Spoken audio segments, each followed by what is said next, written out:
이것을 위하여 서 6장입니다. 6장 8절입니다.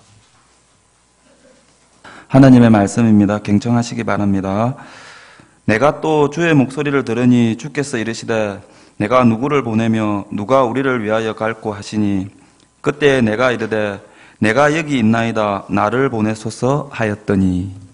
아멘. 이근호 지사님 말씀 증거해 주시겠습니다. 이렇게 이 자리에 서서 또 저희들이 남전대 헌신 예배를 준비하고 또 하는 과정 가운데서 또 하나님께서 우리에게 또 많은 걸 이렇게 배우게 하는 것 같습니다. 그리고 또 어떤 면에 이렇게 헌신 예배를 드리고 하면서 우리가 새로운 어떤 마음을 먹고 또 주님 앞으로 더 한 걸음 나아갈 수 있는 기회가 되는 것 같습니다. 또 어떻게 보면 참 목사님이 많은 걸 배려를 해주셨다는 그런 느낌이 많이 듭니다. 처음부터 끝까지 우리 남전대를 믿고 또 이렇게 풀옵션으로 다 맡기신 걸 보니까 우리가 또 해야 될 일이 참 많다는 걸 또 느끼고, 금방 마지막으로 특성을 이렇게 지난번 성탄절도 한 번 하고 오늘도 했지만 참 잘했고, 참 예수 위해 죽고자 하는 그 마음이 조금씩 나오는 것 같은 그런 걸 보면서 참 뿌듯하기도 합니다. 그 말씀을 준비하면서 참 이 자리에 서서 이제 지금 안 계시면 영화 목사님 여기 계시고 또 말씀 전가하고 할 때 처음에 이렇게 참 힘들어하는 그런 걸 많이 느꼈었는데 저도 이 자리에 있으니까 참 쉬운 건 아니다 하는 그런 걸 공감하고, 항상 목사님이 이렇게 말씀을 매 시간마다 이렇게 준비해 주시는 말씀을 참 소중히 생각해야 되겠다는 생각이 듭니다. 다들 점심 맛있게 드셨죠? 오늘 보니까 비빔밥을 5가지, 6가지 재료로 이래 해가지고 비빔밥을 했던데 참 사람 성격 따라 좀 틀린데 고추장이 있었으면 더 맛있겠다 하는 그런 얘기를, 간장보다는 고추장이 낫겠다 하는 생각을 이렇게 하면서 또 맛있게 먹었습니다. 이 얘기를 왜 하냐 하면 항상 주방에서 이렇게 음식을 준비한다고 애쓰시는 분도 계시고 또 설거지하고 먹고 나면 나머지를 딱 정리한다고 또 애를 쓰시는 분들이 누군가는 있습니다. 그래 뭐 이름을 덜미긴 그렇지만 김한식 집사님하고 정미정 집사님 그 일을 도맡아서 주방을 이렇게 관리하고 계시는데 참 얼마나 고마운지 모르겠습니다. 순간순간 볼 때마다 참 저들의 섬김이 참 교회를 교회답게 만들어가는 어떤 그런 과정이다 생각이 들면서 한 가지 질문을 해보고 싶더라고요. 항상 설거지 다 하고 딱 끝날 때가 어느 시점인가, 딱 설거지 열심히 하고 딱 끝나고 다 끝났다 하고 돌아서는 그 시간이 어느 시점인가 하고 여쭤보고 싶은데, 아마 또 다 정리를 하고 짬통 음식물 꺼내려고 음식물 마지막 거를 이렇게 탁 치우고 비우고 깨끗하게 비우고 고무장갑 딱 씻어서 딱 걸어놓고 나올 때 야 오늘 끝났다 하는 어떤 그런 느낌을 가질 것 같다는 나름대로 생각을 해보았습니다. 그럼 저는 또 한번 이제 예배당이 참 아름답게 이렇게 리모델링 되어지고 이제 한 2달 있으면 이제 1년 되는 생일도 일주일 또 1년이 돌아오는데 어떤 그런 시점에 다다르는데 참 이 건축을 하기 위해서 애쓰신 분들이 있었는데 이렇게 다 해놓고 이렇게 불을 이렇게 쫙 달아놓으니까 되게 많고 이렇게 밝은 데서 이렇게 예배를 드릴 수 있고 한데 등을 안 달았다면은 시설은 이렇게 잘 해놓고 다 했습니다. 그런데 등을 안 달아놓고 딱 마무리를 했다면은 참 날이 이렇게 좋을 때는 괜찮지만 좀 흐릿하고 비가 오고 꾸무리할 때 이럴 때는 참 예배드리기 불편하겠다 하는 생각을 들면서 참 마지막을 깔끔하게 하는 게 등을 켰다 껐다 하는 이런 것들도 참 중요하다는 생각을 해보게 되었습니다. 또 목사님 항상 예화를 전에도 많이 들으셨지만은 우리가 어떤 일을 하면서 시작을 하는 것도 참 중요합니다. 시작은 다 누구나 할 수 있습니다. 뭘 해야지 하면서 이렇게 마음 먹고 이렇게 시작을 하지만은 끝까지 이렇게 가는 어떤 그런 과정들이 우리의 삶에 참 중요하다는 생각을 다시 한번 해보게 됩니다. 마찬가지로 신앙생활로 접목을 한다면은 그런 것들이 대단히 중요한 어떤 그런 부분인 것 같습니다. 일을 다 하고 내일 할 일을 준비를 다 해놓고 나면은 다리 뻗고 편하게 살 수 있듯이 우리의 삶에 우리의 어떤 신앙생활에도 그런 모습들 한번 오늘 본문 말씀을 통해서 한번 되새겨보는 그런 시간이 되었으면 좋을 것 같습니다.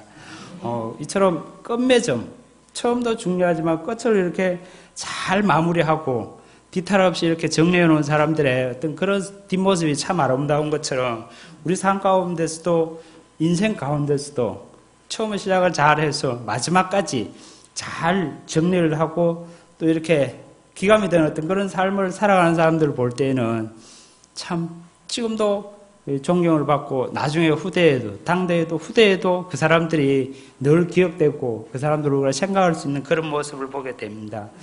성경 전도서 1장 상반절의 말씀에 보면 이런 말씀이 있습니다. 아름다운 이름이 보배로운 기름보다 낫고 죽는 날이 출생하는 날보다 낫다고 솔로몬이 이렇게 얘기를 하고 있습니다. 이 말씀은 우리가 좋은 이름을 가지고 죽는 것이 출생하는 것보다 낫다고 분명히 얘기하고 있습니다. 여기서 말하는 보배로운 기름은 무엇을 얘기하겠습니까?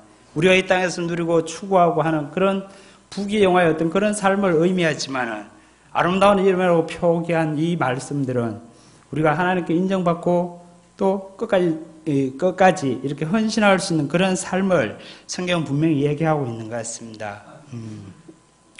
그 옆에서 성경 우리가 시작을 잘하는 것보다도 끝맺음을 잘하는 것을 높이 평가를 하고 있다는 걸 볼 수가 있습니다. 예를 들어 예수님의 어떤 탄생을 한번 보겠습니다. 예수님의 탄생은 참 시작은 초라했습니다. 그렇지만 마지막은 우리에게 아름다움으로 이렇게 장식하고 있는 모습을 보게 되는데 인류를 구원하는 메시아로 이렇게 이름을 얻어서 이 땅에 오셨고 또 하늘에 우리의 죄를 위하여서 십자가 죽으시고 하늘에 올라 하나님 우편 보좌에 앉으시고 그러한 삶을 통해서 우리에게 새로운 것을 이렇게 부여를 하셨습니다. 또한 어떤 기생 라합의 어떤 삶을 한번 살펴보면은 그는 태어나는 어떤 그런 모습들을 여리고에서 탄생을 했지만 참 비천하게 남들이 이렇게 흠모할 어떤 그런 거 없이 이렇게 태어났지만은 과정 속에 보면 여호수아 정탐꾼들을 이렇게 숨겨두고 하는 어떤 그런 사건들을 통해서 믿음의 사람으로 우리에게는 다가오고 있습니다. 그리고 또 보아스라는 어떤 그런 훌륭한 아들을 낳아서 예수님의 계보에 들어갈 수 있는 어떤 그런 길을 열어갔습니다. 계속해서 반복해서 얘기하다시피 아름다운 어떤 그런 끝맺음을 하는 사람들을 이렇게 신뢰로 예를 들어봤습니다. 우리가 끝까지 이렇게 쓰임받는 인생이 참으로 하나님 앞에 값진 인생이고 또 의미 있는 그런 인생이 아닐까 한번 새겨볼 필요가 있을 것 같습니다. 성경에는 많은 인물들 나오지만은 아브라함도 모세도 여호수아, 다니엘 그리고 사도 바울까지도 그들의 삶을 이렇게 전체적으로 살펴보면 끝까지 하나님의 어떤 그런 대열 속에 하나님의 의도함 속에 이렇게 들어서 이렇게 그들의 삶을 주님 앞에 헌신하며 끝까지 이렇게 살아가는 어떤 그런 모습을 보게 될 수 있습니다. 그리고 또 어떤 면에 보면 그들의 삶과는 반대로 역행하는 어떤 그런 믿음의 어떤 사람들도 이렇게 볼 수가 있는데 그 신뢰로 보면 사울 왕을 이렇게 볼 수가 있습니다. 사울 왕은 그는 이스라엘의 어떤 왕이었고 또 그렇게 하고 그에게 주어진 그런 것들이 많은 조건들이 좋았지만은 그는 결국에는 불행한 인생을 살고 마지막을 이렇게 하직할 수밖에 없었습니다. 또 제자라는 어떤 그런 타이틀로 이렇게 출발을 멋있게 했던 가룟 유다를 볼 수 있습니다. 그의 삶은 누가 얘기 안 해도 진짜 초라하고 보잘것없는 그런 모습을 살아갔다고 볼 수가 있습니다. 오늘 성경 본문 말씀에 이사야 6장 8절에 하나님께서 일꾼을 찾으실 때 이사야의 어떤 소명받는 어떤 그런 모습을 보여주고 있습니다. 내가 또 주의 목소리를 들은 적 이르시되 내가 누구를 보내며 누가 우리를 위하여 갈고 그때 내가 가로되 내가 여기 있나이다 나를 보내소서. 참 확실한 대답인 것 같습니다. 그때나 지금이나 하나님은 일꾼을 찾고 계시고 누군가를 통해서 하나님은 자신의 어떤 그런 그 의도하심들을 혼자서 이루고 갈 수 있지만 누군가를 파트너를 찾고 계시다는 걸 우리가 인지를 해야 될 것 같습니다. 그래서 모든 그리스도인들, 믿는 어떤 사람들은 하나님께 이렇게 쓰임받기 위해서 찾는 어떤 그런 응답에 부응할 수 있는 그러한 자세가 항상 있어야 될 것 같습니다. 그리고 더 나아가서 끝까지 계속해서 아름답게 인생을 마무리할 때까지 헌신하고 순종하며 나아갈 수 있는 그런 자세가 우리에게 꼭 필요하다고 생각이 되어집니다. 근데 보면 역사적으로 또 성경의 어떤 많은 인물들을 통해서 이렇게 비추어 볼 때 참 대답은 한 가지지만 그렇게 끝까지 쓰임받고 아름답게 갈 수 있는 거는 우리가 알고 있지만 그렇게 살아가는 사람들이 그렇게 많지 않다는 걸 또 볼 수가 있는 것 같습니다. 어떻게 보면 그게 참 쉬운 일이 아니다. 물론 그렇게 받아들여야 될 것 같습니다. 그렇게 쉽고 뭐 단순한 어떤 그런 삶은 아니지만 그래도 하나님께서 우리에게 희망을 주고 계십니다. 성경을 통하여서 우리에게 말씀을 해주시고 끊임없이 우리의 삶 가운데 우리의 기도 가운데 하나님은 쉼없이 얘기를 하고 있습니다.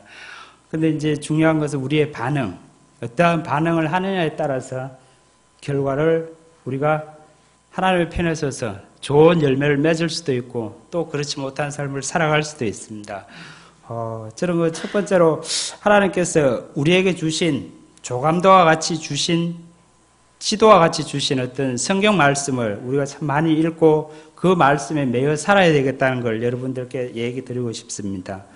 지금은 이제 조금 덜하지만 한 10년, 15년 전만 해도 어디 서울을 간다든지 이렇게 하면 참 떨립니다. 길 모르는 낯선 길을 갈 때 참 떨리지만 그래도 저는 이제 직업상 운전을 하고 할 때도 지도 보는 걸 확실히 배워놨거든요. 지도를 이렇게 보고 가면은 여기서 출발해서 서울 간다 어디 간다 그러면 딱 중간중간 여기를 거쳐서 이렇게 들어간다 하는 걸 알고 있는데 지금은 이제 참 어디 가서 길 묻는 사람들이 없습니다. 서울을 가든지 어디를 가든지 전화를 보면 가다가 택시를 세워가지고 모르면 불안합니다. 가서 차를 세워서 어디가 어떻게 가는지 내려서 묻고 조금 전에 가르쳐줬는데도 조금 의심스러우면 가다가 또 묻습니다. 참 그런 일을 말하는데 지금은 차 세워놓고 뭐 길을 묻는다든지 그런 거 전혀 볼 수가 없습니다.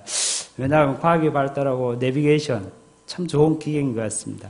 내비게이션이 나옴으로 이렇게 내가 목적지 검색 오케이 하면은 이렇게 쉽게 갈 수가 있습니다. 그렇지만 그 지도를 보던 어떤 그런 시대하고 지금 내비게이션을 보고 마음 편하게 가는 어떤 그거하고 이렇게 비교를 해보면 지도는 보면 내 마음속에 어디 지점을 딱 정해놓고 출발과 가는 길을 이렇게 머릿속에 인지를 하면서 여기 지나면 어디를 지나 어디가 나와 어디가 이거 지나면 목적지야 하는 그런 것들을 이렇게 전체적인 어떤 그런 걸 볼 수가 있거든요.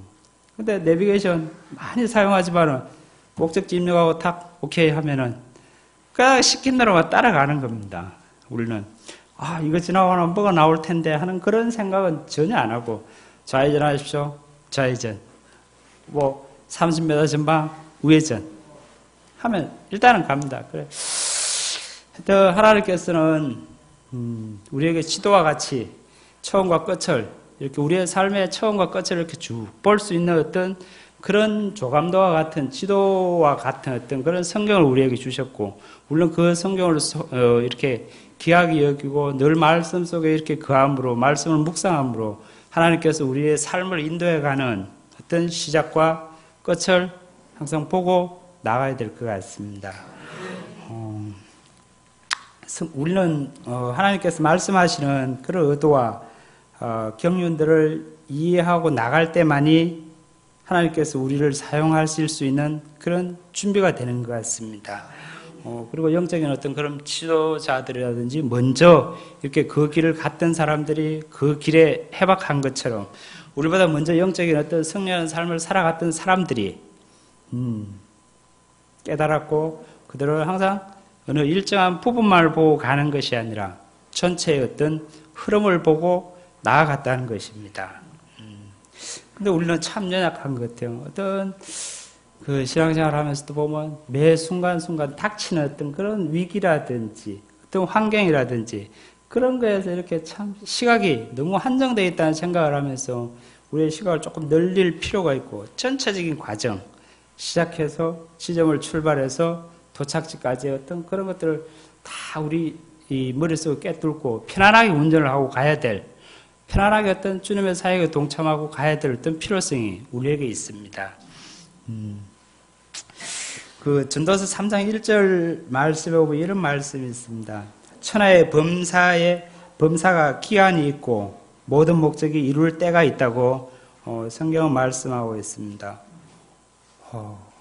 성경에 나오는 요셉의 삶을 한번 통해서 우리가 이렇게 점검해 보면 요셉이 부모님과 아버지와 이렇게 다정하게 살았던, 아버지의 사랑을 받고 또 행복했던 그런 삶을 시작했던 유년 시절이 있었던 반면에 그가 애굽으로 팔려 종사를 하고 또 그 과정 속에서 많은 섬김들, 나름대로 하나님께 연단받는 그런 모습들이 있었고 또 감옥에 갇혀서 인내하면서 하나님의 말씀하시면 더 귀를 기울이고 했던 그런 기간들이 있었고 또 어떻게 보면 애굽의 총리가 되어서 이제는 반대의 모습으로 이스라엘을 섬기고 부모들을 세워가고 하는 그런 모습들을 볼 수가 있는 것 같습니다. 이와 마찬가지로 우리의 삶도 창조하시고 또 인도하시는 하나님의 어떤 그러한 과정 속에 우리가 조금 여유 있게 볼 필요성이 있다고 생각이 되어집니다. 그리고 두 번째로 저는 얘기를 드리고 싶은 게 하나님과의 어떤 지속적인 교제, 하나님과의 지속적인 어떤 관계를 유지하는 것이 참으로 중요하다고 생각합니다.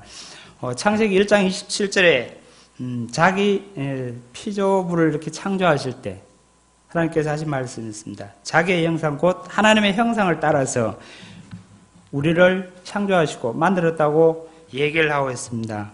하나님께서는 분명 우리와 교제하기를 갈망하셨고 깨어진 어떤 그런 관계들을 회복하기를 원하셨고 또한 하나님께서 우리를 구원하신 목적은 단지 우리가 죽어서 천국에 가기만을 원하는 것이 결코 아님을 우리는 기억해야 될 것 같습니다. 사도 바울은 분명히 얘기하고 있습니다. 고린도전서 1장 9절에 너희를 불러 그의 아들 예수 그리스도 우리 주로 더불어 교제케 하시는 하나님은 미쁘시도다. 요한복음 10장 10절에 말씀하십니다. 도적이 오는 것은 도적질하고 죽이고 멸망하고 멸망시키는 것뿐이요 내가 온 것은 양으로 생명을 얻고 더 풍성한 삶을 살게 하기 위해서 예수님은 이 땅에 오셨다고 분명히 얘기하고 있습니다. 하나님과의 교제의 목적은 하나님과 친밀한 교제의 목적은 분명 하나님을 더 깊이 알아가는데 분명한 목적이 있는 것 같습니다. 또한 하나님은 예수님을 더 깊이 알아가고 닮아가기를 원하고 계심을 우리가 바라보아야 될 것 같습니다. 빌립보서 3장 말씀 한번 같이 찾아서 읽어보도록 하겠습니다. 빌립보서 3장 8절 9절 말씀입니다. 우리가 많이 듣고 많이 익히 알고 있는 본문 말씀입니다. 빌립보서 3장 8절에서 9절 말씀입니다. 다 찾아서 같이 한번 읽어보도록 하겠습니다. 또한 모든 것을 해로 여김은 내 주 그리스도 예수를 아는 지식이 가장 고상함이남이라. 내가 그를 위하여 모든 것을 잃어버리고 배설물로 여김은 그리스도를 알고 그 안에서 발견되려 함이니 내가 가진 의는 율법에서 난 것이 아니요 오직 그리스도를 믿음으로 말미암은 것이니 곧 믿음으로 하나님께로서 난 의인이라. 아멘. 사도 바울은 예수님을 아는 것이 우리 인생의 가장 값진, 가장 고상한 목표임을 얘기하고 있습니다. 이것은 하나님과 교제가 얼마나 중요한지 우리에게 각인시켜주는 그런 말씀이라고 생각되어집니다. 또 하나님과 이렇게 끝까지 교제하는 삶을 통해서 우리의 아름다운 인생, 하나님이 계획한 그러한 인생들을 하나씩 마무리해 갈 수 있는 것 같습니다.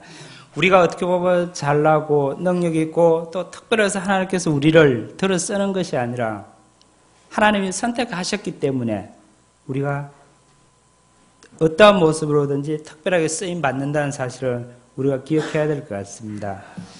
그리고 세 번째, 우리의 삶 속에서 좋은 습관들, 이게 참 중요하다는 생각을 하면서 우리가 가져야 될 습관들을 하나씩 짚어봤으면 좋을 것 같습니다.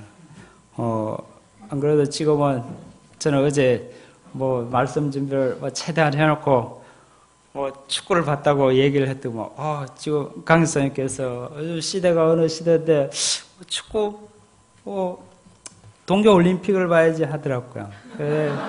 엊그제 이제 동계올림픽이 개막을 해갖고 이제 지금 열심히 가고 있습니다. 19일인지 얼마 장정 동안 이렇게 쫙 하면서 이제 금메달을 향해서 다들 최선의 1년의 어떤 목표, 훈련하고 땀 흘리는 어떤 결과를 가져오기 위해서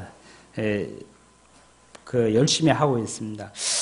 그 보니까 그 동계올림픽 그거 하면서 참 에피소드도 많고 불안한 어떤 그런 나라의 정국을 얘기해주고 있던데 그 소치올림픽에서 올림픽 개막식에 보니까 다 보셨는지 모르겠습니다.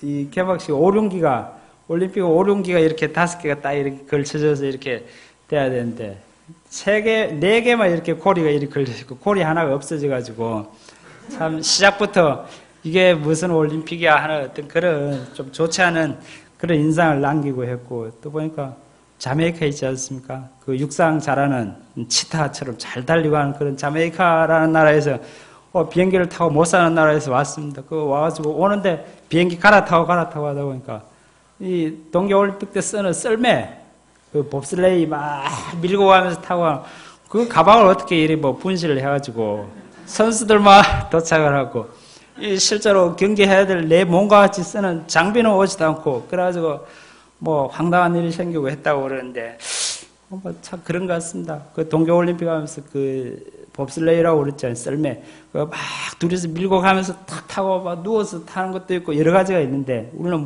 겨울하고는 좀 거리가 머니까 그 사람들이 연습을 할 때는 그러니까 눈 위에서만 하는 그것도 있지만 눈 위에서 하는 것보다도 땅바닥에서 그냥 바닥에서 막 밀고 다니는 게 이렇게 영상으로 보여주고 하더라고요. 참 우습기도 하고 눈 위에서 이렇게 밀고 하면서 실전을 해야 되는데 그만큼 힘들게 그 사람들이 조건 안 좋은 쪽에서 이 바닥에서 그냥 막 밀고 막 밑에 불을 날 정도로 썰매를 끌고 그래 하더라고요. 야, 저게 훈련인가 하면서도 나름대로 그 사람들의 어떤 프로그램 속에는 그렇게 해야만이 실제로 눈이라든지 어떤 그런 과정에 가서 정확한 목표를 이 결과물을 제출할 수 있다는 얘기인 것 같더라고요. 그 보면서 참 우스꽝스럽더라고요. 또 한 가지는 저는 이제 운동 얘기를 가끔씩 합니다.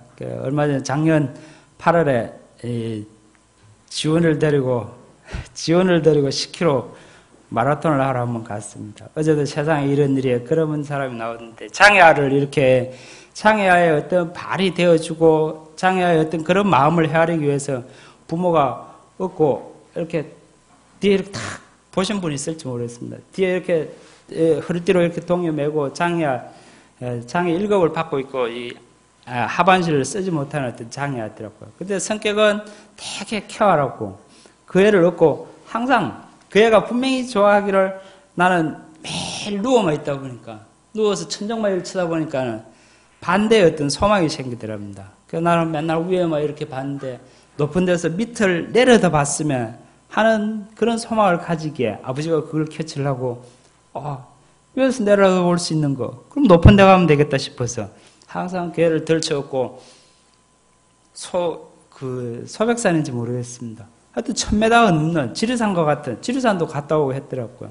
그런 높은 산을 힘들게 얻고 정상적인 사람들이 가는 시간보다 불과 한 30분 정도 차이 나는 그런 시간으로 매일 얻고 올라가서 높은 데서 이렇게 바닥을 아래를 내려다보게 해주는 어떤 그런 부모의 그리고 또 이 하체가 이렇게 써다보지 못하니까 뛰고 달리고 하는 그런 거에 대한 그 자녀가 그걸 가지고 있더라고요. 반면적으로. 그거를 또 그게 해주기 위해서 휠체어에 태워서 자기 아버지가 진짜 힘들게 그렇게 자녀의 어떤 행복을 위해서 살아가는 그런 걸 보면서 좀 본문하고 조금 다르지만 확실히 부모가 자녀를 위하는 마음과 자녀가 부모를 이해하는 그거는 참 어떻게 비교할 수 없다는 걸 참 많이 느꼈습니다. 마찬가지로 하나님께서 우리를 생각하는 그 마음과 우리가 하나님을 죽도록 충성하고 헌신하고 나간다고 하지만 그 사이에는 참 격이 많다는 걸 이렇게 느끼게 되었습니다. 주원이하고 얘기하다 말하는데 10km를 뛰었습니다. 주원이가 초등학교 작년이니까 3학년 때입니다. 3학년 때 이렇게 뛰었는데 다들 주위에서 대단하다 그런 얘기를 하는데 저는 그걸 하면서 그런 걸 각인시켜주고 싶었습니다. 우리의 어떤 신체 조건에는 우리의 어떤 리듬 속에는 옛날에 내가 했던 것에 대한 어떤 자신감, 그런 것들이 분명히 있습니다. 그래, 얘가 10km를 뛰고 나면 그 힘들게 1시간을 뛰었지만 다리 근육 속에는 분명히 나는 다음에 어떤 상황이 닥쳐도 나는 이 정도의 어떤 그거를 이렇게 힘든 어떤 상황을 긋고 넘어갈 수 있다는 그런 것들이 우리의 몸은 참 과학적이라서 이 근육 속에 인식이 되어 있습니다. 그래, 어떤 좀 힘든 일이 생겨도, 나는 전에 그런 일도 했어 하는 어떤 그런 것들 때문에 자신있게 이렇게 앞으로 헤쳐나갈 수 있는 그런 걸 보면서 앞에 소치 그 봅슬레이 선수들이 끊임없이 운동을 했던 것처럼 그런 것들이 하나의 좋은 결과를 가져오기 위해서 땀 흘리는 것처럼 우리에게도 좋은 습관들, 그런 것들 하나씩 길러가야 될 필요성이 있는 것 같습니다. 안 그래도 어제 비가 오고 날씨가 좋지 않았지만 여전대에 첫 모임으로 마을에 전도를 간다고 그런 얘기를 들었는데, 야, 이게 진짜 하나님을 사랑하는 일이고 새로운 어떤 습관을 가져가는 거다 하는 생각이 탁 들더라고요. 그래서 저도 참 그런데 습관 하나를 들이는 게 참 힘듭니다. 그 작심삼일이라는 말이 있지 않습니까? 마음 먹고 3일만 넘어가면 마음은 정복합니다. 근데 좋은 어떤 결과들을 이렇게 맺어가기 위해서는 3일 갖고는 택도 없고 최소한 석 달이라는 어떤 기간이 필요한 것 같습니다. 석 달만 네가 열심히 해갖고 반복적인 그게 되면 너는 성공이야 하는 그런 얘기를 많이 합니다. 제가 처음에 운동 시작할 때, 야, 석 달 봐야 돼. 지금 열심히 한다고 초장에 그렇게 한다고 보장 못해 한다는 얘기를 하더라고요. 새벽 기도를, 저는 이제 많은 분들이 기도를 이제 하는 시간대가 다 다르고, 어떤 분들은, 전에 같으면 보면, 나주사님 같은 경우에 저녁에 일과 마치고 그 시간을 활용해서 와서 매일 기도하시고, 또 이렇게 하는 걸 보면서 저는 저녁에 막 어수선한 그런 것보다는 새벽에 조용한 시간이 낫다 싶어서 얼마 전에, 이제 각오를 했습니다. 이영하 목사님 선교사로 가시고 하면서, 나도 좀 새로운 뭔가를 해야 되겠다는 각오를 하면서 새벽 기도를 옛날엔 잘했는데 하면서 옛날을 회상하면서 이제 좀 회복을 해야 되겠다. 이것 정도는 해봐야 되겠다 하고 작정을 하고 했는데 참 그게 마음대로 잘 안 되는 것 같아요. 참 아침에 와서 조용한 공기 마시면서 차분하게 하나님의 어떤 음성을 듣기를 이렇게 힘쓰고 하는 그런 것들이 참 좋으면서도 머릿속에는 참 동경을 하고 하면서도 훈련이 안 되다 보니까 참 안 되는 것 같습니다. 일이 안 될 때는 누가 노비라도 하나 있으면, 아침에 같이 올 수 있는 파트너라도 하나 있으면, 나는 가기 싫고 그래도 파트너 때문에 약속한 사람 때문에 같이 가야 돼. 그러면서 이렇게 묻어서 이렇게 갈 수가 있는데 참 이런 공개석상에 그런 얘기를 하게 됩니다. 아무튼 여전대 이렇게 마을을 찾아서 뭐 시간이 얼마가 됐든지 그렇게 시도했다는 자체가 참 좋은 어떤 그런 믿음의 반응들인 것 같습니다. 성경에는 보면 참 도중에 하차하는 어떤 그런 사람들을 참 많이 보게 됩니다. 열심히 가다가 중간에 이렇게 포기하고 도중 하차하는 분들인데 결국에 그들의 포기나 하차하는 어떤 모습을 보면 그들이 잘못된 선택, 우리에게는 항상 선택의 여지가 되게 열려 있습니다. 많이 열려있는 그 선택을 어떻게 하냐에 따라서 아주 판이하게 다른 어떤 결과를 가져오는 걸 우리는 늘 보고 살아가고 있습니다. 우리의 선택, 우리가 하는 선택 하나하나는 그동안 축적된 우리의 생각하고 어떤 행동의 결과들이 이렇게 하나씩 선택하는 걸로 드러나고 있는 것 같습니다. 성경에 나오는 인물의 어떤 롯의 척, 롯을 한번 보도록 하겠습니다. 롯은 소돔과 고모라를 선택해서 그곳에서 잘못된 습관을 계속해서 만들어가고 그 평소에 어떤 이 생각들이 계속 쌓여서 가치관으로 형성이 되어버렸습니다. 계속 잘못된 선택을 해갈 수밖에 없었고 그 불신앙적 어떤 선택이 그의 마지막 인생을 참 불행하고 참 치사하게 만든 걸 볼 수가 있습니다. 그 아울러 아브라함의 삶을 한번 보도록 하겠습니다. 아브라함은 하나님 중심적으로 생각을 했고 또한 믿음의 가치관을 차곡차곡 쌓아갔습니다. 계속적인 어떤 선택의 상황에서 그는 믿음의 선택을 할 수밖에 없었고 좋은 습관들을 만들어갔고 또 그 습관과 순종하는 그러한 삶이 지금도 우리에게 기감이 되는 어떤 그러한 삶의 리더로서의 모습을 비춰주고 있습니다. 결국엔 그 인격이 믿음의 조상을 만들어 갔다는 것입니다. 디모데전서 4장 7절 8절에 보면 이런 말씀이 있습니다. 망령되고 허탄한 신화를 버리고 오직 경건에 이르기를 힘쓰라. 경건에 이르기를 연습하라. 이렇게 얘기합니다. 사도 바울은 우리의 어떤 훈련하는, 경건에 이르기를 훈련하는 그런 능력들이 얼마나 중요한지를 알았기 때문에 제자 디모데에게 이 경건에 이르는, 우리가 주님을 닮아가고 또 거룩한 습관들을 같이 갖고 또 하나님의 말씀에 순종할 수 있는 그러한 자료로 나아가기 위해서 경건에 이르는 훈련을 쉬지 않고 하라는 얘기를 이렇게 전해준 것 같습니다. 여러분들 많이 들어보셨을 텐데 사무엘 스마일즈라는 분이 이런 얘기를 했습니다. 생각이 변하면 무엇이 변할까요? 행동이 변하고, 또 행동이 변하면 우리의 습관이 변하고, 습관이 변하면 뭐가 변할까요? 인격, 성품이 변해간다고 얘기하고 있습니다. 성품이 변하면 좋은 것들로 쌓여있기 때문에 결과가 우리의 운명이 아주 좋다고 이렇게 얘기하고 있습니다. 분명 이 짧은 단어 속에는 우리가 살아가고 있는 어떤 삶 속에 변해야 될 부분들이 어딘가에 존재하고 있다는 얘기입니다. 너무 많은 얘기를 하니까 또 혼란스러울지 모르겠습니다.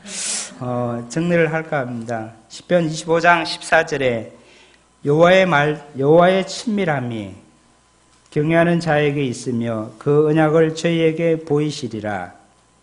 물론 늘 하나님과 친밀한 어떤 그런 관계를 유지하기 위해서 땀 흘리며 수고하고 끊임없이 기도로 주님 앞에 나아가고 또 말씀으로 나아가고 우리의 땀 흘림이 있어야 될 것 같습니다. 시 한 편 시는 안 그래도 덕기리 집사님이 참 잘 쓰고 또 일각이 있는데 제가 시를 논한다는 게 참 이상할지 모르지만 시 한 편을 읽어드리고 말씀을 정리하도록 하겠습니다. 사인이 잘 안 맞습니다. PPT로 이렇게 시 한 편 쭉 이렇게 적어놨습니다. 한번 제가 읽어보도록 하겠습니다. 없어도 내용은 전달이 됩니다.